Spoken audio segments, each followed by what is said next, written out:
My phone has been vibrating nonstop on the nightstand for the last 3 hours. 57 missed calls, every single one from my fiancé, Liam. I sit in front of the mirror, staring at my reflection.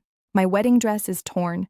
The delicate lace hangs in shreds, and a deep purple bruise is spreading across my left shoulder, the exact spot where Liam's dress shoe slammed into me. Just 2 hours ago, I wasn't running away from my wedding. I was escaping a monster. In front of 200 guests. Right now, Liam is filling my voicemail with panicked messages, practically gasping for air as he begs me to come back and save him. What he doesn't know is this: the damage is already done. And by tomorrow morning, everything he spent years building will be gone. My name is Maya. If someone had told me yesterday that I'd spend my wedding night alone in a dark room, peeling off a ruined bridal gown with shaking hands, I would have laughed in their face. I was the woman who believed in fairy tales. I truly believed that if you loved someone enough, if you gave them your trust, your loyalty, your patience, and your whole heart, they would love you the same way in return. For 2 years, I built my future around Liam. Every plan, every dream, every sacrifice. Whenever I saw a red flag, I convinced myself it was just a rough patch we could overcome together. I wanted us to succeed.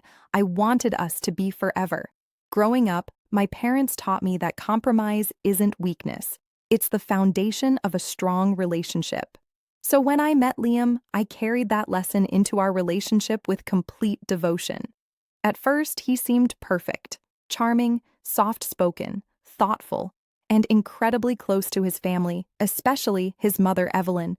Back then, I thought that was a good thing. I remember thinking, a man who loves his mother this much must know how to treat a wife with kindness and respect. I couldn't have been more wrong. What I saw as loyalty was actually dependence. What I saw as kindness was weakness. And what I thought was a loving family was something far darker. What I didn't realize was that every act of kindness I gave them was being measured, studied, tested. Liam and Evelyn didn't see my generosity as a blessing. They saw it as an opportunity. Every time I gave a little more, they pushed a little harder. Every time I stayed silent, they crossed another line. Every time I forgave them, they learned exactly how much they could get away with. I had no idea I was being conditioned to accept disrespect. No idea I was being trained to sacrifice myself for people who would never do the same for me. And I certainly had no idea that the biggest betrayal of my life was being saved for my wedding day, the day that was supposed to belong to me. While I believed we were building a future together, I was actually walking straight into a trap. And the Grand Regency Ballroom was where it would finally snap shut. Over the course of our 2-year engagement, I slowly became the financial and emotional backbone of our entire relationship. At first, it happened so gradually that I barely noticed. 9 months ago, Liam lost his senior marketing job during a corporate restructuring.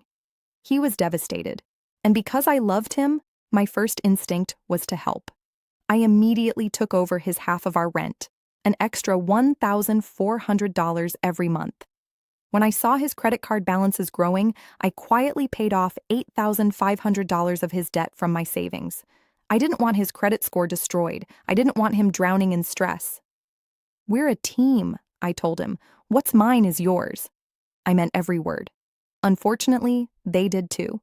And not in a good way, because my sacrifices didn't stop with Liam. They quickly extended to his mother. Shortly after Liam lost his job, Evelyn announced that her sciatica had become unbearable. According to her, she could no longer manage the stairs in her apartment. She needed a luxury ground floor unit closer to us. Immediately, Liam didn't have the money, Evelyn didn't have the money, so guess who paid? Me.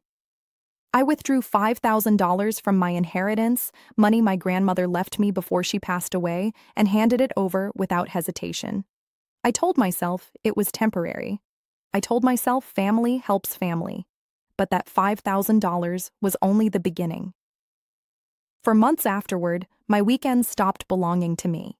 Every Saturday, every Sunday, driving Evelyn to appointments, picking up groceries, running errands, listening to endless complaints. I became her chauffeur, her assistant, her therapist, and whenever she was in a bad mood, her favorite punching bag. Meanwhile, I was planning an entire $35,000 wedding by myself.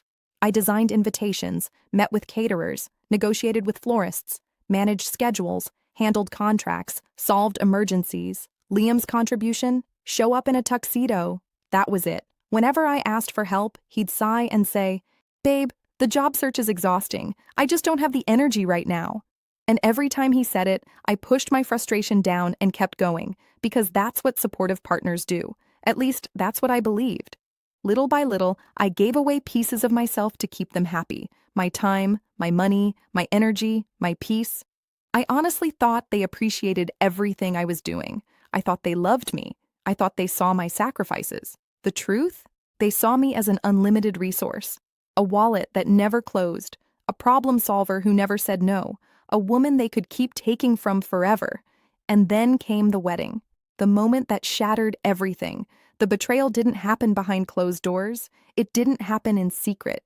It exploded right in the middle of the Grand Regency Ballroom, under sparkling crystal chandeliers, in front of 200 guests. We had just finished our first dance. The reception was buzzing with laughter and music. My feet were killing me. My head was pounding, and after hours of photos, greetings, and standing in a 20-pound wedding gown, I felt like I might collapse. The dress was beautiful, but it was also suffocating. Layers of heavy fabric, a tight corset, barely enough room to breathe. So I slipped away for a moment and sat down at our sweetheart table. Just a few minutes, just enough time to drink some water and catch my breath. I'd been sitting for less than 2 minutes when I saw Evelyn marching toward me. Not walking, marching. The look on her face made my stomach drop. She wasn't tired, she wasn't smiling. She looked like she was hunting for a fight. She climbed onto the stage, folded her arms, and stared down at me. Because of the corset and the weight of the gown, I didn't immediately stand up. Instead, I smiled and said, "Hi, Evelyn. Everything looks beautiful tonight, doesn't it?" That was all it took. One sentence, one moment, one exhausted bride sitting in a chair. Evelyn's face twisted with rage. Then she raised her voice loud enough for the entire ballroom to hear. "Unbelievable!" Guests turned their heads. Conversations stopped. Forks froze in midair. "You can't even stand up for your husband's mother?" she shouted. Her finger pointed directly at me. "I knew your parents raised you without manners, but this is embarrassing." The room went silent. My heart dropped. Then she turned toward my parents and yelled, "You should be ashamed of yourselves. Look at the selfish, disrespectful daughter you raised." I couldn't believe what I was hearing. But Evelyn was just getting started, and within minutes, the happiest day of my life would turn into a nightmare. The nightmare was only beginning. Liam came rushing over from the bar, his face red and twisted with anger. For one brief second, I felt relieved. I thought he was coming to calm his mother down. I thought he was going to remind her that I had paid for her apartment, that I had planned every detail of this wedding, that I had spent 2 years supporting both of them. Instead, he looked at Evelyn's fake tears and turned on me. His eyes went wild, completely wild. He didn't ask what happened. He didn't ask why his mother was yelling. He didn't ask if I was okay. He simply chose a side, and it wasn't mine. Before I could even process what was happening, Liam yanked off one of his heavy leather dress shoes and raised it above his head. The ballroom gasped. Then, crack! The shoe slammed into my left shoulder with shocking force. A sharp burst of pain exploded through my body. Heat shot down my arm. My vision blurred for a second. But the physical pain wasn't the worst part. The worst part was the silence. The entire ballroom froze. The music stopped. The conversations died. Even the waitstaff stood motionless. 200 guests stared in horror as the groom assaulted his bride in the middle of their wedding reception. No one could believe what they had just seen, and then Liam made it even worse. He stood over me, breathing hard, gripping the shoe like a weapon. His face was twisted with rage. He pointed the shoe directly at me and shouted, "Get on your knees and apologize to my mother, right now, in front of everyone." The room remained silent. I could hear people gasping. I could hear someone crying. But Liam wasn't finished. "Do it," he barked, "or this wedding is over. Walk out that door, Maya, and you're nothing. Nothing. That was what 2 years of loyalty was worth to him. Nothing. Behind him, Evelyn folded her arms and smiled. Actually smiled. The look on her face wasn't shock. It wasn't concern. It was victory. They honestly believed they had me trapped.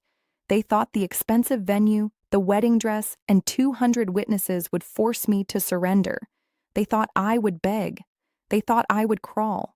They thought I would choose humiliation over losing face. As the silence stretched across the ballroom, something inside me broke forever. I looked around the room. I saw our friends. I saw our relatives. I saw complete strangers staring at me in disbelief. Then I saw my parents. My mother was crying. My father looked like someone had punched him in the chest. Neither of them could even comprehend what was happening. I slowly looked back at Liam, then at Evelyn. And in that exact moment, something unexpected happened. The shock disappeared. The pain disappeared. The fear disappeared. What replaced them was something much colder, much stronger. Clarity, pure clarity. I didn't cry, I didn't scream, I didn't argue. For the first time in 2 years, I finally understood the truth. My kindness had never been appreciated. My generosity had never been respected. My loyalty had never been valued. I had spent 2 years feeding monsters, and now those monsters thought they owned me. Liam believed public pressure would force me to obey. He believed I would sacrifice my dignity to avoid embarrassing myself. He believed he knew exactly how far he could push me. What he didn't realize was that he had finally pushed me too far. Being the nice girl was over. Slowly, I reached up and removed the pins holding my cathedral veil in place, one by one. The ballroom watched in silence. Liam frowned, confused. I met his eyes. Then I let the veil fall. It landed directly in a puddle of spilled champagne at my feet. The white lace instantly soaked up the golden liquid. Ruined, just like our marriage. I didn't say a single word. Not to Liam, not to Evelyn, not to anyone. I simply turned around, gathered the heavy layers of my wedding gown in my hands, and walked away. The ballroom remained completely silent as I stepped off the stage. No one tried to stop me. No one knew what to say. I pushed open the massive doors of the Grand Regency ballroom and walked out of my own wedding reception barefoot. The cool night air hit my face. For the first time all day, I could breathe, really breathe. A rideshare pulled up to the curb. I climbed inside and closed the door. As the venue disappeared in the distance, a strange feeling washed over me. Freedom. Because I wasn't leaving as a humiliated runaway bride. I was leaving as someone who had finally awakened, and from that moment forward, I stopped being their victim. I became their worst mistake. Before you go, tell me honestly, what would you have done if you were standing in my shoes that night? Would you have stayed and apologized just to save the wedding? Or would you have walked away and chosen your dignity? Let me know in the comments below. I read every single one. And if you enjoy stories about betrayal, justice, and people finally getting what they deserve, make sure to subscribe and turn on notifications so you never miss a new story. Thank you for watching, and I'll see you in the next one.